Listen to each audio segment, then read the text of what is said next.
যদি কেউ আপনাকে ছেড়ে চলে যায়, এটা মাথায় রাখবেন যে আল্লাহ আপনাকে এর চাইতে হাজার গুণ বেশি উত্তম কিছু দিবেন ইনশাআল্লাহ। আপনি বলতে পারেন যে আসিফ হুজুর মনে হয় আমাকে মোটিভেট করার জন্য বানিয়ে বানিয়ে বলছে।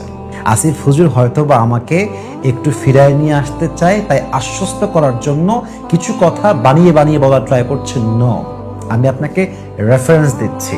30 পারা সূরা দোহার ভেতরে আল্লাহ তাআলা বলছেন 5 নম্বর আয়াত, ওয়ালা সাউফা ইউতিকা রাব্বুকা ফাতারদা।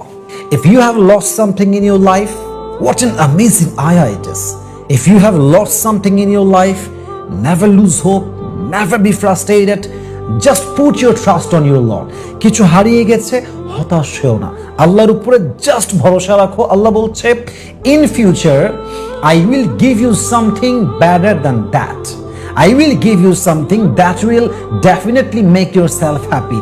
আমি আল্লাহ তোরে এমন কিছু দিব যা তোর অতীতের চাইতে হাজার গুণ বেশি উত্তম হবে। সুবহানাল্লাহ।